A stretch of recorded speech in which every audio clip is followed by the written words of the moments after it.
नमस्कार, बाखबर में आपका स्वागत है। मैं हूं राघवेंद्र सिंह।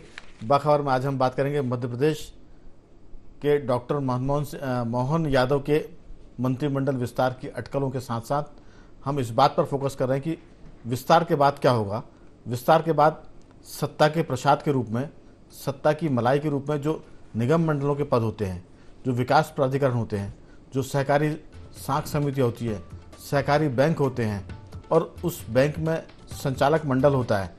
संचालक मंडलों में जो नियुक्तियां होती हैं, इसके साथ साथ नगर निगम, नगर पालिकाओं में भी एल्डरमैन की नियुक्ति होती है। अगर ये सब मिलाए जाए तो लगभग मंडल से लेकर राजधानी तक के जो कार्यकर्ता हैं भाजपा के, वो लगभग कम ज़्यादा करके देखा जाए तो 1 लाख के आसपास लोग इसमें एडजस्ट हो सकते हैं। छोटी छोटी समितियों की हम बात करें जो जिलों में होती है, इसके बाद जो राज्य स्तर पर होती है, उन सबको अगर जोड़ा जाए तो ये एक बड़ी तादाद होती है जो कार्यकर्ता पार्टी को जिताते हैं, पार्टी के लिए काम करते हैं, लेकिन सत्ता के वक्त वो थोड़ा सा दूर हो जाते हैं रसमलाई से। आज हम इस पर बात करेंगे।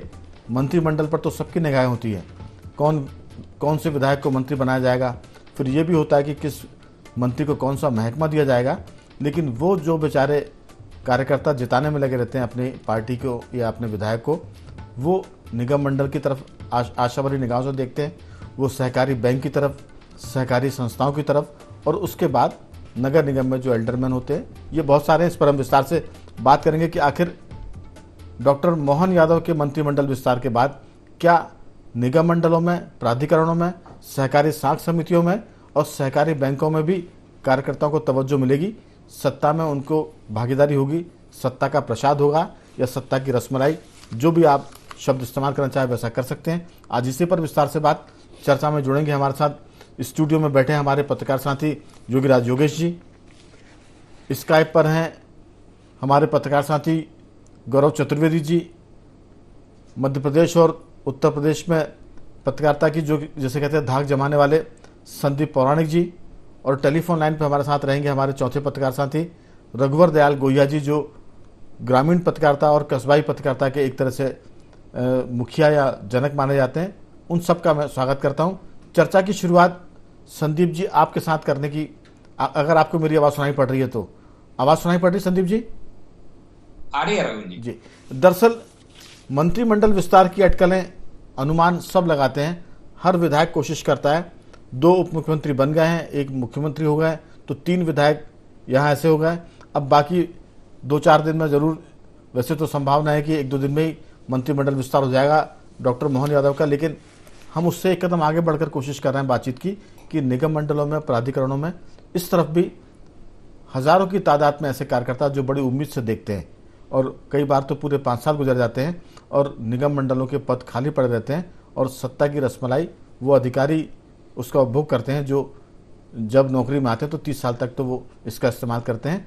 आपकी राय, क्या उन कार्यकर्ताओं को भी कुछ सत्ता का प्रसाद मिलेगा जो निगम मंडलों की तरफ बहुत उम्मीद से देख रहे हैं? संदीप जी। बात सही है राघवेंद्र जी। अभी तो विधायकों की नजर है मंत्री की कुर्सी पर जी। एक वो बड़ा वर्ग है जो क्रीमी लेयर जिसको हम कहें, ऊपरी स्तर के नेता हैं। ये जैसे आपने कहा कि वो निचले स्तर के कार्यकर्ता, राघवेंद्र जी क्या हमें ये ज्यादा नजर आया है कि दरी बिछाने वाला, नारे लगाने वाला, झंडे लेके चलने वाले कार्यकर्ता का भला हुआ है? मुझे कम दिखता है ऐसा राघवेंद्र जी, क्योंकि हम पिछले सरकारों के कार्यकाल पर देखें तो कितने प्राधिकरणों में नियुक्तियां हुई, कितने आयोगों में नियुक्तियां हुई, और कितनी जो निचली समितियां हैं उनमें नियुक्तियां हुई। क्योंकि जो नीति निर्धारक लोग हैं या लोगों के भविष्य का फैसला करने वाले लोग हैं, वो लोग अपने में मस्त हो जाते हैं राघवेंद्र जी। यही कारण है कि निचले स्तर के कार्यकर्ता का भला नहीं हो पाता। उसकी उम्मीद जरूर रहती है कि अब जब मंत्रिमंडल बन गया और लोग बन गए तो मेरा भी कल्याण हो जाएगा, लेकिन कल्याण होता कम है। वो बेचारा गांव से लेकर भोपाल तक की दौड़ लगाता है राघवेंद्र जी, लेकिन जो बड़े नेता है वो अपने में मस्त रहते हैं। बात बिल्कुल सही है कि लोगों को इंतजार तो है, उम्मीद तो हर कोई करता है, कार्यकर्ता भी उम्मीद करता है कि उसका भी भला होगा, लेकिन ये जो बड़े राजनेता हैं वो उन छोटे कार्यकर्ताओं की तरफ ज्यादा ध्यान नहीं देते। अगर वाकई में आप सत्ता में आए हैं, बड़े बहुमत से आए हैं, अगर ईमानदारी से पहल होगी तो बात आपने सही कही कि कम से कम 1 लाख लोग, ज्यादा कम हो सकते हैं, लेकिन 1 लाख कार्यकर्ताओं का भला कर सकते हैं, जो आपके लिए आने वाले समय में पार्टी की जड़ों को और मजबूत कर सकते हैं। लेकिन ऐसा हो पाएगा, इस पर संशय है मुझे। संदीप जी, दरअसल सत्ता में पहुंचते से ही मन बदल जाते हैं, विचारधारा बदल जाती है, सोचने का अंदाज बदल जाता है। आप देखिए कि मैं गौरव जी से पूछूंगा कि जब तक कार्यकर्ता काम करता है तो वो टिकट, विधायक का टिकट की जुगाड़ करता है कि मुझे प्रत्याशी बना दिया जाए। प्रत्याशी बन जाता है तो फिर कोशिश करता है वो कि चुनाव जीत जाए, तब वो सबके बहुत सेवा करता है, हाथ पैर जोड़ता है, पैसे खर्च करता है। विधायक बनने के बाद उसकी पूरी ताकत होती है कि वो मंत्री बन जाए, और मंत्री बनने के बाद फिर उसकी चिंता होती है कि अच्छा दमदार महकमा मिल जाए, और उसके बाद तो लगता है कि अब वो इंद्र के सिंहासन पर आ गया, बाकी सब कार्यकर्ता खुश है क्योंकि वो तो मंत्री बन ही गया है, इसलिए सारे कार्यकर्ता खुश हैं।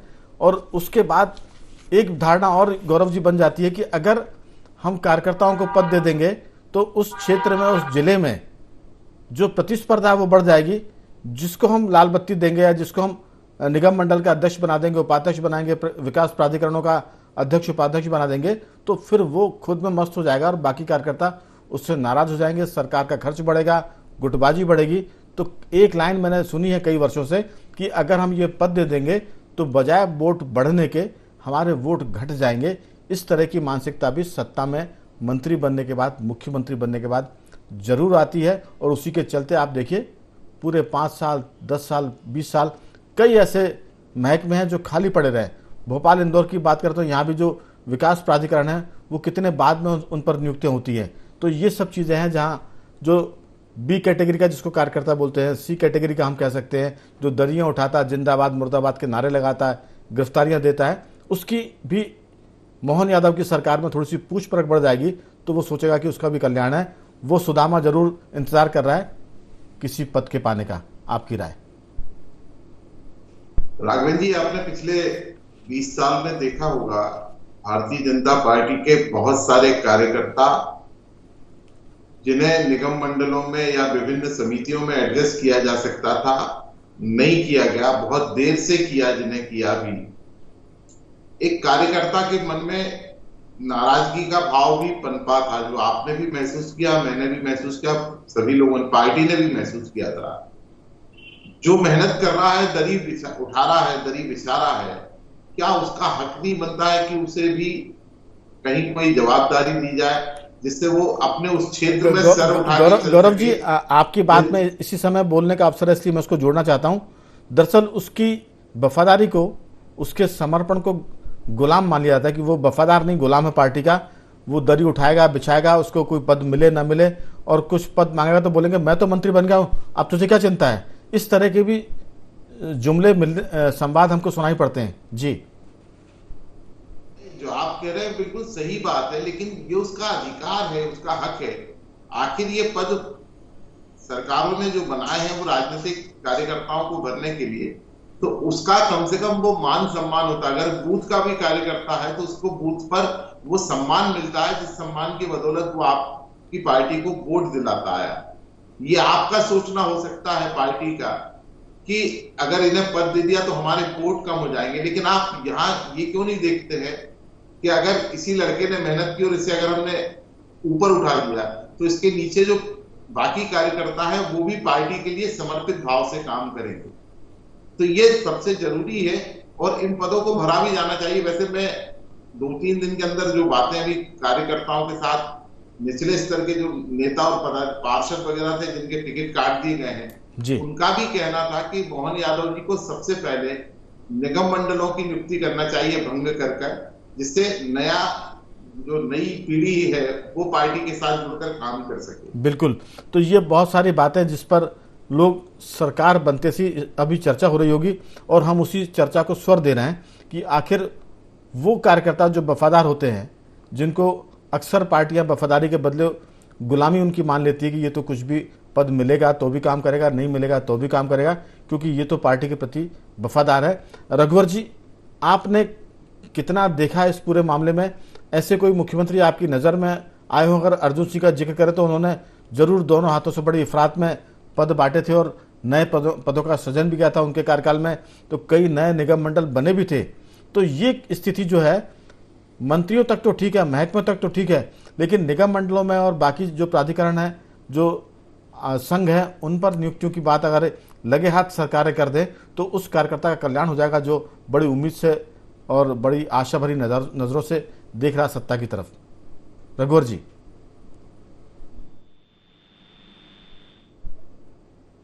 रघुवर जी मेरी आवाज सुन पा रहे हैं? चलिए, उसमें अभी हमारा संपर्क नहीं हुआ है। योगीराज जी, आपकी इस पूरे मामले में राय? राघव जी, दो तीन बातें हैं। एक तो क्या है कि ये बात सही है कि कार्यकर्ताओं को इनमें एडजस्ट किया जाना चाहिए, लेकिन अब आप ये देखिए जो ABC 3 कैटेगरी की आप चर्चा कर रहे हैं, अब तो A कैटेगरी, B कैटेगरी और C कैटेगरी में ही सब बड़े बड़े लोग एडजस्ट हो रहे हैं। मंत्री विधायक नहीं, जो निगम मंडल जिनकी बात हो रही है उनमें कार्यकर्ता तो छोड़ो, सांसद और विधायक एडजस्ट करने के लिए आगे पीछे घूमते रहते हैं मंत्रियों के। जी, कार्यकर्ताओं के भरोसे केवल वो आती हैं, छोटी मोटी कुछ समितियाँ होंगी, कहीं तेंदुपत्ता समिति है तो कोई सा कल्याण समिति हो, इस टाइप की समितियों में कार्यकर्ता बामुश्किल एडजस्ट हो पाता है।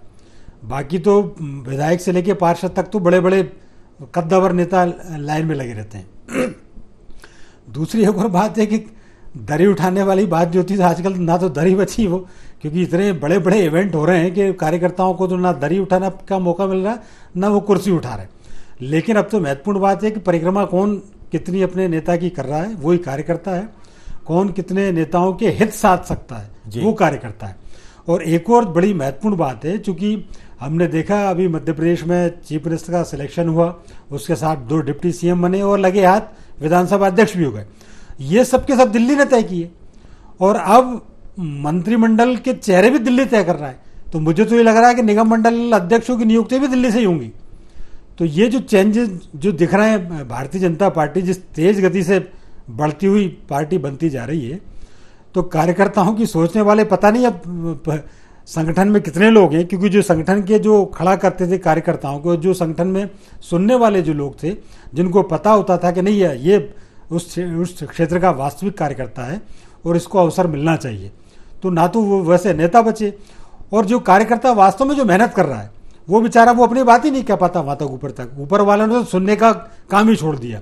लेकिन चूंकि हो सकता है अब लोगों की, जिसको बोलते हैं ना अपन, उचक के लग रही है, तो हो सकता है कुछ लोगों की लग जाए, किसी बड़े नेता की कृपा हो जाए और अचानक, मैं तो बहुत जल्दी हो सकता है ये भी देखने को मिले, जिस हिसाब से ऊपर से लोग नए को मौका मिल रहा है, तो एक आध दिन किसी पन्ना प्रभारी या अर्ध पन्ना प्रभारी को कहीं ना कहीं निगम मंडल में एडजस्ट हो जाए तो कोई अतिशयोक्ति नहीं हो। बिल्कुल, लेकिन अभी तो पानी ऊपर से नीचे की आने की हम सुनते थे, लेकिन अब नीचे से ऊपर पानी जा रहा है, नीचे से लोग जा रहे हैं और केंद्रीय नेतृत्व से सब चीज़ें तय करा रहे हैं। तो चलिए, ये राजनीति का ये दौर है, लेकिन हमारा तो कहना ये है कि रघुवर जी से हमारा संपर्क हो गया। रघुवर जी जानते हैं कि कस्बे का एक व्यक्ति अगर किसी संघ का, किसी निगम मंडल का सदस्य बन जाता है, किसी सहकारी बैंक का अगर वो मेंबर हो जाता है, तो वो अपने लेटर हेड पर विजिटिंग कार्ड छपा लेता है, तो वो जीवन में उसके लिए बड़ा काम आता है।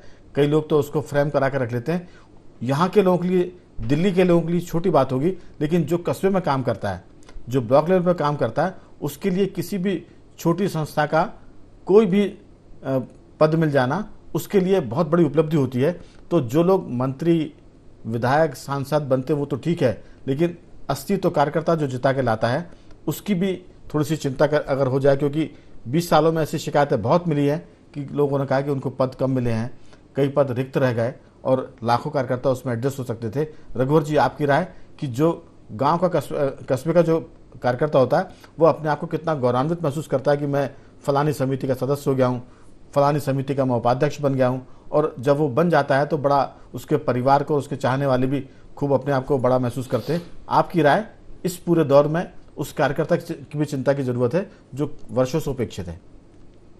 जी राघवन जी, सबसे पहले तो मैं आपको ये बताना चाहूंगा जी कि मुख्यमंत्री डॉक्टर मोहन यादव ने अपनी नियुक्ति के दूसरे या तीसरे दिन ही पिछड़ा वर्ग आयोग का अध्यक्ष के रूप में राम कुमार कुसमारिया जी को नियुक्त कर दिया था। वो पहला आदेश था उनका, वो पहला आदेश था, शपथ ग्रहण की थी उसी दिन का था।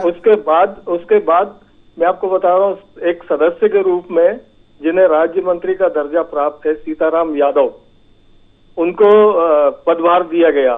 तो मुझे ऐसा लगता है कि जब मंत्रिमंडल पूरी तरह से गठित हो जाएगा मध्य प्रदेश का, उसके बाद निश्चित रूप से मुख्यमंत्री जी जो है अब नीचे के स्तर के कार्यकर्ताओं की भी सुध अवश्य लेंगे, लेकिन उनके सामने बहुत बड़ी बड़ी चुनौतियां हैं। जो केंद्रीय मंत्री थे और बाद में जो मध्य प्रदेश विधानसभा के सदस्य के रूप में चुनाव लड़े और जीत गए, उसके बाद आप देखिए मध्य प्रदेश स्तर का जो भारतीय जनता पार्टी का संगठन है, फिर संभाग स्तर का संगठन है, फिर जो जिला भारतीय जनता पार्टी है, फिर पूर्व मंत्री, पूर्व विधायक है, इनमें से किस किस को वो किस तरीके से नवाजते हैं, ये देखने वाली बात होगी। लेकिन एक चौंकाने वाली बात मैं आपको जरूर बताना चाहूंगा जी कि आज ही के मीडिया में ये खबरें हैं कि मुख्यमंत्री मोहन यादव जी एक चुनाव हार गए और उन्हें कुल 5 वोट मिले। हुआ ये है कि भारतीय कुश्ती संघ के चुनाव होने थे और उसमें 4 उपाध्यक्ष बनाए जाने थे, जिनमें एक मोहन यादव भी थे जो मध्य प्रदेश कुश्ती संघ के अध्यक्ष थे, लेकिन दुर्भाग्य से उन्हें 5 वोट ही मिले और वो चुनाव हार गए। खैर ये तो बात हो गई। दूसरी बात यह कि उनके सामने आर्थिक चुनौती बहुत बड़ी सामने खड़ी है। मुख्यमंत्री जैसे पद के बाद वो उपाध्यक्ष बनने का मामला बड़ा छोटा है, वो भी कुश्ती का। अब तो मोहन यादव जी जिस अखाड़े के उस्ताद हो गए हैं, कई पहलवानों को वो पटक नहीं देंगे, तो वो जो उपाध्यक्ष का पद है वो उनकी जो कहते हैं ना प्राथमिकता सूची, उसमें बड़ा नीचे है। जी संदीप जी कुछ कहना चाह रहे हैं रघुवर जी आपकी बात पर। गोहिया जी जो कह रहे हैं इसका खंडन कर दिया है सरकार ने। उन्होंने कहा है कि वो उपाध्यक्ष का चुनाव लड़े ही नहीं है। तो नहीं, वो लड़े तो थे लेकिन वो नाम वापस लेना भूल गए। चलिए मैंने तो कहा कि चलिए लड़े भी थे, नाम वापस लिया नहीं लिया, वो चुनाव हारे जीते, लेकिन अब वो जिस ओहदे पर है उसके सामने वो कुश्ती संघ का जो अध्यक्ष है, उपाध्यक्ष है, वो बहुत छोटा है। मैंने कहा ना वो कई अध्यक्षों को पटकनी देने की स्थिति में है। जी रघुवर जी बात पूरी करें। सिर्फ यही कहना चाह रहा हूँ कि अभी उनके सामने बहुत बड़ी चुनौतियां हैं। सबसे बड़ी बात तो यही है कि जो पूर्व की योजनाएं चल रही हैं मध्य प्रदेश में, उन योजनाओं पर जो है कैसे उनको कंटिन्यू किया जाए। तो उसमें मुख्य रूप से लाडली बहना योजना है, लाडली लक्ष्मी योजना है, और जो कर्ज का बोझ है वो आपको मालूम है कि 3,31,000। रघुवर जी बहुत आसान है, बहुत आसान है, हम समझते कि कठिन है। कर्ज लीजिए और योजनाओं पर काम करिए, इसमें कौन सी किसी को बहुत माने रॉकेट साइंस नहीं है इसमें। अब तो योजना पर अमल करना तो कर्ज लीजिए और बांट दीजिए। तो ये बहुत सारी चीजें हैं जिस पर, लेकिन हमारा फोकस इस बात पर है कि ये सब चीजें तो सरकार की जिम्मेदारी है, वो करेगी, लेकिन हम उस कार्यकर्ता की बात कर रहे हैं। कल जिस कार्यकर्ता ने आपको जिताया था और कल फिर वो जिताएगा आपको लोकसभा के लिए, आखिर उसकी भी तो कोई गिनती है कि नहीं इस पूरे सत्ता के तामझाम में और सत्ता की दौड़ में। ये हमारा सवाल था। संदीप जी यही मुद्दे की बात है कि सत्ता में आने तक तो कार्यकर्ता भगवान है और सत्ता में आने के बाद चुनौतियां भगवान हो जाती है और वो कार्यकर्ता बहुत हाशिए पर चला जाता है जो असली जीत का सूत्रधार होता है। हम उसी कार्यकर्ता की बात कर रहे हैं कि डॉक्टर मोहन यादव जी इन सारी चुनौतियों को निपटा लेंगे, लेकिन इसी चुनौती में एक छक्का यहाँ भी लगा दें कि बड़े पैमाने पर एक साथ नियुक्तियों का डालें और केंद्र से इतनी अनुमति लेकर आ जाएं कि बड़े बड़े फैसले तो वो करें, लेकिन कार्यकर्ताओं के फैसले करने का उनको मौका मिले, अवसर मिले। भाजपा का प्रदेश संगठन मिलकर, सरकार मिलकर उन उपेक्षित कार्यकर्ताओं की जरूर चिंता कर ले जिनकी हम बात कर रहे हैं। संदीप जी आपकी राय। देखिए राघवेंद्र जी, जैसा अभी हमारे तमाम साथी कह रहे थे कि दिल्ली से फैसले हो रहे हैं, मुझे लगता है कि यही फैसले मोहन यादव को ताकतवर बनाएंगे। मंत्रिमंडल का फैसला दिल्ली से हो सकता है, मुख्यमंत्री का फैसला दिल्ली से हो सकता है, तो मुख्यमंत्री के पास ये ताकत आ जाएगी कि वो अपने फैसले दिल्ली से करा सकेंगे।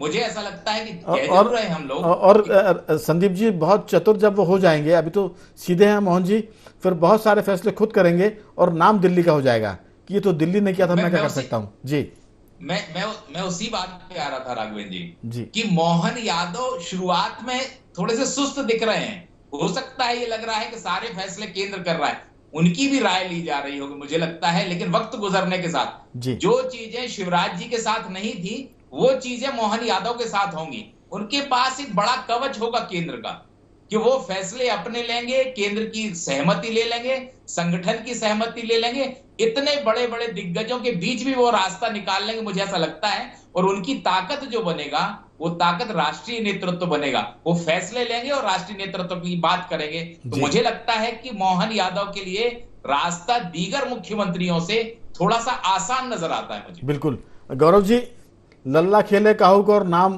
पिया को हो, ये वाली स्थिति भी हो सकती है कि फैसले तो स्थानीय स्तर पर होंगे, नाम दिल्ली का हो जाएगा, ये भी संभव है। आपकी राय इस फैसले की, इस पूरी जोड़ तोड़ में, पूरी जिसे कहते हैं शतरंज की बाजी में, वो कार्यकर्ताओं की जिनकी हम जिक्र कर रहे हैं, निगम मंडलों से लेकर जो एल्डरमैन तक की नियुक्तियां होती है और तहसील स्तर तक की, वहां की चिंता अगर मोहन यादव जी कर लेंगे तो वो इस पूरे कार्यकाल में हीरो हो जाएंगे। आपकी राय? अभी जिस तरीके के फैसले से देरी हो रही है, वो चाहे केंद्र की वजह से हो या राज्य की वजह से हो, अगर यही हाल रहा तो मुझे लगता है कि निगम मंडल की नियुक्तियां तो फिर और लंबी दूरी की बात हो जाएगी। बिल्कुल, जितनी जल्दी फैसला केंद्र ले या राज्य ले और फिर नाम भले किसी का भी करे, वो अपनी जगह है, लेकिन अभी की जो देरी है वो भविष्य में भाजपा को बहुत बड़ा नुकसान भी पहुंचा सकती है। तो ये जोखिम तो लेने पड़ेंगे, क्योंकि जब आप सरकार में हैं और सरकार में आने के बाद अब आप किसी पर टाल नहीं सकते कि ये फैसला कोई और करेगा, केंद्र करे चाहे राज्य करे, लेकिन फैसले करने पड़ेंगे। और उस फैसले में उस सुदामा की चिंता करने की जरूरत है, क्योंकि मोहन यादव जी भगवान कृष्ण के वंशजों में माने जाते हैं, तो कृष्ण तो हमेशा सुदामा की चिंता करते हैं। तो देखते हैं जो कार्यकर्ता का रूपी सुदामा, उसकी कितनी चिंता होती है। योगीराज जी, आपकी राय, फिर मैं अंतिम टिप्पणी के लिए जाऊंगा रघुवर जी की तरफ। देखिए राघवन जी, ये बड़ी नियुक्ति वाली बात कार्यकर्ता अपने स्तर पर उठाते भी हैं और उनको नियुक्ति मिलनी भी चाहिए, उनका एक अधिकार भी है। लेकिन इसके साथ साथ उनकी जिम्मेदारियां भी बहुत बढ़ जाती हैं। जैसा कि आप बोल रहे थे कि किसी को यदि पोस्ट मिल जाती है तो पूरे इलाके में उसके एक छवि रहती है, एक दबदबा भी रहता है। लेकिन इसके साथ साथ मैंने कई उदाहरण ऐसे भी देखे हैं, क्षेत्र में कोऑपरेटिव सोसाइटी में कार्यकर्ताओं को एडजस्ट किया गया, एक कार्यकर्ता को जी, और सोसाइटी में उसने इस कदर फिर जिसको बोलते हैं ना गदर मचाई कि लोगों की नज़र में वो ऐसा है कि उसको जो आने वाली जो उसकी जिसकी संभावना व्यक्त की जा रही थी कि ये बहुत आगे तक जाएगा, तो वो वहीं पे होकर सीमित रह गया। तो कार्यकर्ताओं को ये भी ये जताना चाहिए अपने कार्य से, अपने व्यवहार से, कि वास्तव में वो कितनी आगे तक जा सकते हैं। और इन सब के इतर उठ के यदि आप बात करें तो अब तो पूरी की पूरी जो राजनीति है वो जातीय समीकरणों पर टिक जाती है। नीचे से ढूंढा जाता है कि इस समाज का कौन है, उसको लाके वहाँ बिठा दिया जाए। तो ये एक बड़ी गलत टैक्टिस जो राजनीति में शुरू हुई है। तो कई बार इसमें जो वाजिब जो कार्यकर्ता, जो मूक कार्यकर्ता जिसको बोलते हैं, जो बोल नहीं रहा लेकिन कार्य कर रहा है बेचारा, उसको वो सारे दवा पेच नहीं आते कि उसको कैसे आगे बढ़ा जाए। तो अब सारी जातियों में योग्य लोग हैं, लिखे पढ़े लोग हैं, समझदार हैं, लेकिन जैसा आपने कहा कि एक को बना दिया था तो उसने ये साबित कर दिया कि आपने निर्णय गलत किया है, सिलेक्शन आपका गलत है। हम इसी पर तो आ रहे हैं कि आप सही कार्यकर्ता को चुनिए ताकि वो पार्टी की साख को भी मजबूत करे और जो पार्टी के सपने उसको जमीन पर उतारे। ये असल में इसकी जरूरत है। और ऐसे बहुत कार्यकर्ता हर पार्टी मिल जाएंगे जो काबिल भी है, काम भी करना चाहते हैं और पार्टी के प्रति वफादार भी, बशर्ते मुख्यमंत्रियों से लेकर मंत्री और प्रदेश अध्यक्ष और संगठन मंत्री और जो होते पदाधिकारी, वो अपने को छोड़कर दूसरों की भी चिंता कर लें। रघुवर जी, आपकी इसमें अंतिम राय? रघुवर जी, मेरी आवाज सुन पा रहे हैं? जी जी, सुन रहा हूँ। आपकी अंतिम टिप्पणी इस पर? जी जी, मुझे ऐसा लग रहा है कि आने वाले समय में निश्चित रूप से मुख्यमंत्री मोहन यादव जी जो है, नीचे के स्तर के कार्यकर्ताओं को भी कहीं ना कहीं किसी न किसी रूप में ऑबलाइज करेंगे, नवाजेंगे। और इसके लिए उनके पास सबसे अच्छा साधन यह है कि वो अपने जिले के जिला अध्यक्षों से इस संबंध में मीटिंग लें, चर्चा करें और एक एक दो नाम जो है कम से कम वो ऐसे प्राप्त कर लें। और उसके बाद में नियुक्तियां तो होनी है और करनी पड़ेंगी, क्योंकि अभी आने वाले साल में ही आसन लोकसभा का चुनाव है। तो उनको संगठन को मजबूत करने के लिए, कार्यकर्ता को मजबूत करने के लिए निश्चित रूप से बहुत जल्दी इस तरह की नियुक्तियां करनी ही पड़ेंगी। बिल्कुल। और उनके पास तो जैसा संदीप जी कह रहे थे कि कवच है केंद्र का, कि कोई भी फैसला करेंगे वो केंद्र का नाम ले सकते हैं। इसलिए केंद्र के नाम पर लिए गए फैसलों पर कोई यहाँ पर आवाज़ नहीं करेगा, किसी किस्म का विरोध नहीं होगा। तो कम से कम साल भर तो ये मामला चल ही जाएगा और इस पूरे मामले में उन सुदामाओं की चिंता हो जाएगी जो इस पूरी द्वारका नगरी में, सत्ता की द्वारका नगरी में कुछ ना कुछ पाने के लिए मेहनत कर रहे हैं। और उनका कुछ भला हो गया तो शायद पार्टी के लिए वो एक बड़ी एसेट होंगी, बड़ी प्रॉपर्टी होंगे। ऐसे कार्यकर्ता मैं चारों मेहमानों का धन्यवाद करूँगा। रघुवर जी, आपका साधुवाद। युगराज जी, आपका धन्यवाद। गौरव जी, आपका भी। और संदीप जी, आपका बहुत बहुत साधुवाद कि आपने चर्चा में हिस्सा लिया। तो बाखबर में सिर्फ इतना ही। बने रहिए हमारे साथ और देखते रहिए IND24।